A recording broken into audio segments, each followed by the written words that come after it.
Now, experts say Nigeria's journey from macroeconomic stabilization to more sustainable and inclusive growth will be spurred on by a mix of policy choices, structural constraints, and external conditions. Now, PricewaterhouseCoopers 2026 Nigeria's Economic Outlook, titled Turning Macroeconomic Stability into Sustainable Growth, stated that there are 7 key issues that will determine if recent reforms have brought more than a measure of stability, but also sustainable growth.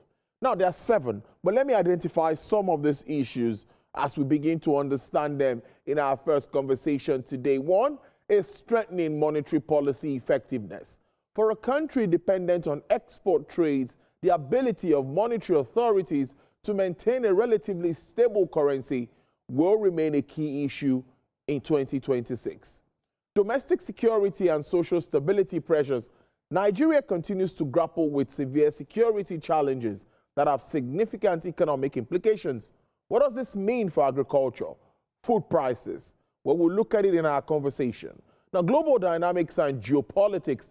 The unpredictable nature of global and geopolitical, macroeconomic, and microenvironment will need to be maneuvered if Nigeria is to have a successful economic year. We have more, but let's get my guest in. Dr. Biodun Adedikpe. He is the Chief Consultant, B. Adedikpe Associates Limited. He joins me to look at some burning economic issues and where we are, where we should be, and where we're expected to be as we move on in 2026. Dr. Adedikpe, good afternoon to you. Thank you for starting the week with us on Business Nigeria.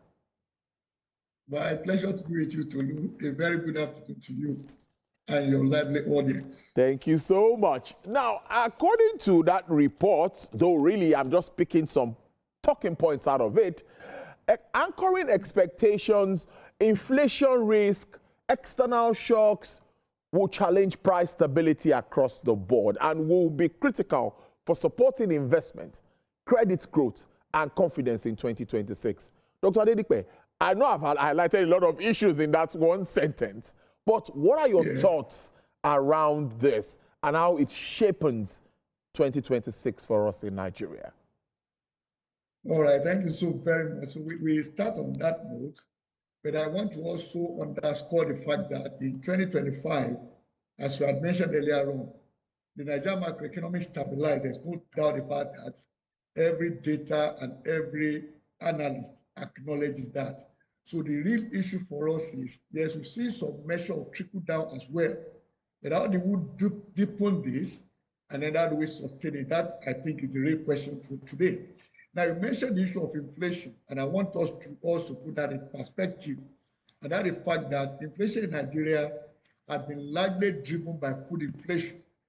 And so the critical factor then in putting inflation under check still remains what we do in the agri space, and then what we do to ensure that we get farm harvest to the last mile, that's the final consumer. So the real issue for us then is, have we been able in 2025 create the kind of structure and environment that will enable us to produce more food to address food deficit, and then do that successfully and sustain it in 2026 and beyond? And so, as we always say, 4 key elements in food security. The first is the availability of the food in the right quantity, which we saw happen in 2025. And that was why food inflation from top of 40% dropped to 27%. And of course, again, impacted the headline inflation, bringing it to 15.15% at the close of 2025. So it then means what we achieved in 2025, and we sustain it. So it plays on 2 things. One is the actual inflation rate, and then the other one, which I infer from your statement, is the expected inflation. So how is it likely to play out this year? Now, the reference earlier to monetary policy, there's an expectation that this year we see monetary easing in Nigeria, just like a few other African countries as well. And why is that so? If you look at the trend with inflation rate in Nigeria dropping consistently from April up to November, and they ticked up a little in December because of the base effect. So what that means is that if we look at this year going forward, the factors that drove that were simply one, increase in production of food staples, especially in the south, and then the gradually improving security situation also in the north, and of course, importation of important food items, especially at the case of tomato, that there's a whole lot of noise around that yes, in the last 12 years, we grow the jinx in 2025 of tomato inadequacy. That jinx was broken in 2025. So the real issue then is how do we sustain this? It means we go back to the drawing board and then ask ourselves, what did we do right in 2025? How do we then sustain that? It means we must intensify year-round farming, because that became also very important in government policy and response by private investors. I must also mention that. So it was not just a government thing alone, but private investors also moved into that space. So when you see a combination of those two happening, one, government having the right policy, that's making the right calls, and then the private investors responding to that, they'll see the kind of outcome that we have. So inflation expectation for 2026 is a lot better than where we started in 2025. And we put it there for now. But one important thing that I also see, and I know everyone is concerned about, is the fact that Nigeria continues to grapple with severe security challenges that have significant economic implications. You know, prevailing insecurity, land use conflicts, challenges, and national cohesion and all of it. How much effect do you think this can have, particularly now on our agricultural space, which is food? Everyone wants to eat. So are there any quick wins, you know, alignment with the United States and all of that? Because many are just worried about this issues. Well, thank you again for that. Now, if we go by the kind of information that we have available, yes, not on social media, but from people who really are involved in farming, there's been some measure of improvement in some farmers returning to their farms. Okay. And why is that so? Because there have been some measure of gains in terms of improving security in the food belt. But what it also speaks to is that Nigeria needs to now intensify its collaboration with the US, like you mentioned, in dealing with the problem of insecurity, especially along the food belt of Nigeria. Now we see massive investment in agriculture, especially in the south, then towards the middle belt, let me put it that way. So but we need to deepen that to further expand that the food belt and to be able to cultivate more and bring more food to the markets. Quick is to say that importing food is good as a temporary solution which we experienced in 2025, but it is not sustainable. And that makes security very, very important. So the government needs to, and it's also obvious in any case, if you look at the federal government budget for this year, defense and security is actually number one, attracting over 4.something trillion naira in terms of the capital expenditure plans. So what that speaks to is that as far as that issue is concerned, the government got it right as in terms of priority. So by now, converting that value allocated in the budget into real security gains will now be the challenge. So in which case, how do we convert what we have decided to allocate to that purpose into real gains?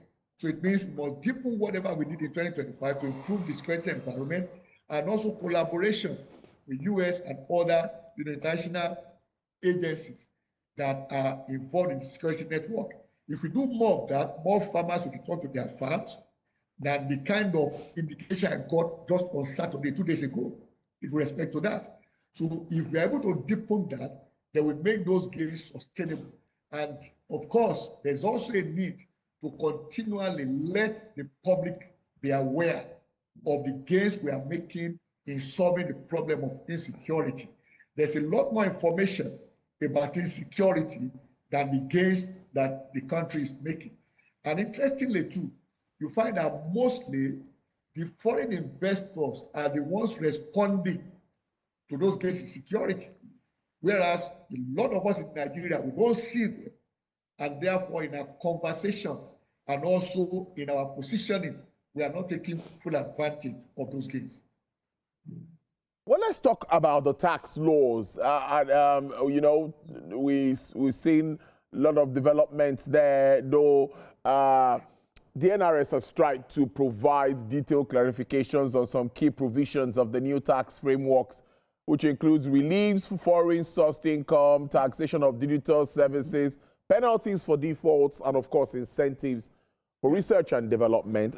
Now, we've also met at least one platform where Mr. Taro Oyedele has been trying to clarify all of the contending issues. But I still want to ask you what you think about its implementation, considering the level of misinformation still going around in town. Yeah, very important thing you raised there. And my view about it is, number one, the Ministry of Information and Communication needs to do a lot more in terms of putting the information out to Nigerians. As you rightly said, a whole lot of misinformation.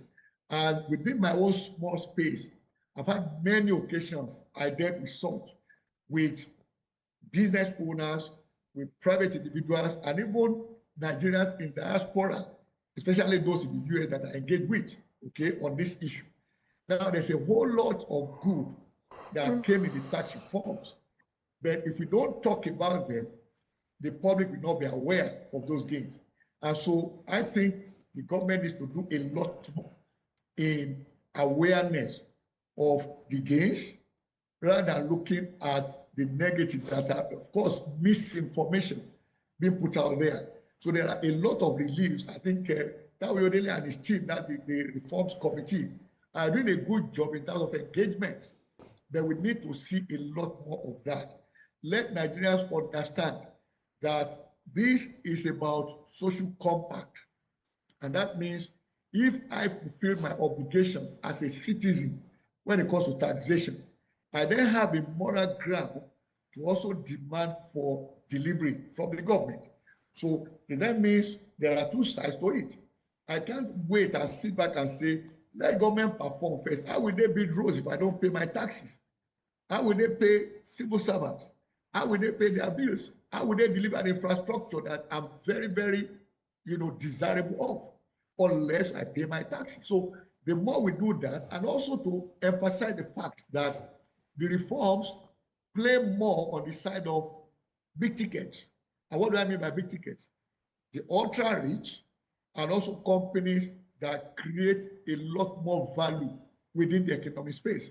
In which case, you create more value, it means you are deriving benefit from the value you are creating. So you should therefore also be the contributor when it comes to taxation.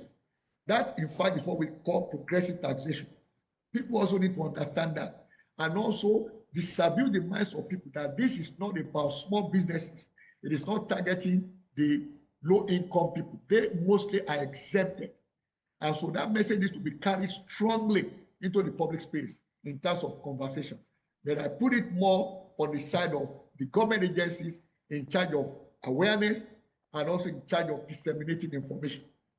They need a whole lot more to do in this regard. There's a lot of work really needs to be done around that space. Now, we are moving in the year, and of course, the first Monetary Policy Committee meeting will come in sometime in February.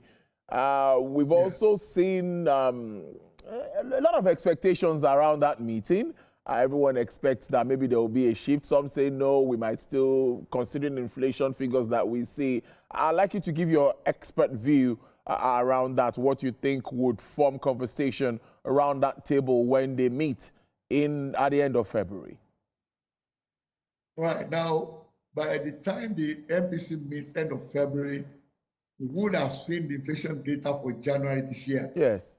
And of course, that is central to decisions made by the Monetary Policy Committee.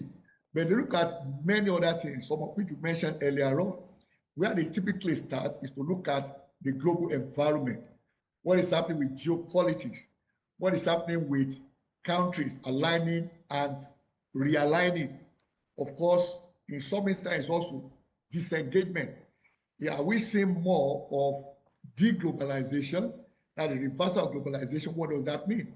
How is that affecting countries? Who are the major consumers of crude oil, the major export of Nigeria till date anyway? So now, who are the major consumers? Which countries? Now, those countries, what is happening to their economies? What do we expect? If China is doing anything between 4.5 and 4.9% growth this year, so what does that imply in terms of hydrocarbons consumption? How about Brazil? What is happening to India? So they want to see what is happening to those economies. And then take also at the nexus between the demand for crude oil and the supply of crude oil. How will all of this play out? Then we now come back home and say, okay, with that, what are we also doing in terms of the value of the naira? If you ask my company's view, because we have an outlook as well. If I were the first to push out the outlook first week in December 2025, that's for the year 2026. And our projection is that the exchange value of the naira will remain stable in 2026, which of course we know is the basic objective of the Monetary Policy Committee. So what then are the things they will do? So we expect that if inflation continues to trend downwards as we see, in our own company we have an outlook of 9.84% as the inflation rate closes out for 2026. CBN puts it at about 12%, okay? But what is also means is that if inflation trends downwards, then we should expect monetary easing that I mentioned earlier. That means a drop in the monetary policy rate. Although that, again, if I were in that committee, would be a major challenge. At 27% close of 2025, that makes naira assets attractive for investors, local and foreign. And of course, the foreign component also gives a boost to our external reserves, which is part of what is also driving stability of the exchange value of the naira. So I want to look at that side. But at the other side, I consider the fact that we need to stimulate growth in the domestic economy. If we need that, then MPR needs to also come down. So I see them reducing the rate cautiously. It will be aggressive. We may see what I call symbolic drop in the monetary policy rate at the next meeting. Well, I put that down in my jotter. Let's see what what plays out in February. But before I let go, Dr. Adedipe, there are still series of concerns. Really, and we need to bring them to the fore. Moving on in this year, I think we should. Can we set? Let's put it like setting a target for government. If things are done and it's not business as usual, when do we now get to that point to stimulate that growth and achieve inclusive growth? Achieving inclusive growth for me is key. I keep asking that question because that is when we'll start to hear differently from those on the street. Everyone wants food on the table. Everyone wants things to be cheaper than it used to be. Yes, we might not get back to where we were in 2022 or 2021 because of the economic fundamentals. But what to you is the projection for 2026? Everyone says we'll see a boom. What sort of boom are we expecting? Okay. Let me strike a note here. That in terms of prices of some food staples, we are in fact already back to where we were in 2023. And maybe some in 2022, as it were. Okay. So let me strike that note. Okay. But one other thing to mention is that, as I said at the beginning of this conversation, trickle down is already happening with some government policies. For example, if you take NEL fund is straightforward trickle down. If I don't need to bring money from my pocket to pay the school fees of my child, because that child enjoys student loan, that's only trickle down. If my child receives 20,000 stipend every month and it is free money from federal government, that is trickle down. If I have children going to technical colleges in Nigeria, zero school fees, zero accommodation, zero cost of feeding, that means 100% taken care of by the government. That is trickle down already. So the thing really for me is that trickle down is already happening, but how do we deepen it? How do we expand it? How do we get more beneficiaries into NEL fund? How do we get more Nigerians benefit from consumer credit that costs cheaper than the rate at which you borrow from a commercial bank? And of course, if we also do that, we know that it will create more jobs, because what consumer credit is available for are items produced here in Nigeria. So that will boost SMEs that produce those items. And of course, at the same time, they create jobs. And that, of course, will deepen the trickle down. So, but for me, the most fundamental is what is happening in the agri space that we mentioned earlier on. And two important things here: intensify the drive for security, and then also ensure that we improve logistics of moving food from the farm gate to get it to the table of the consumer. If we put a lot more effort there, we move away more from rain-fed farming to year-round farming, irrigation systems becoming active, and of course, make sure that the logistics of getting food from outside Nigeria into Nigeria, where they have surpluses, and targeting our market, we are improving logistics so that the price of the final product on the table doesn't go out of the reach of the man on the street. If we do more of those things we started in 2025, I see clearly that by the time we hit second half of this year, most Nigerians should begin to feel, the effect of, what we call now inclusive growth. That would be second half of the year. A very good one. That's a very good one. I must thank you. As always, interesting conversation with you every time we have you here. Dr. Abiodun Adedikpe is Chief Consultant, B. Adedikpe Associates Limited. Thank you so much for starting the week with us again on the show. I appreciate this. My pleasure. Thank you for having me.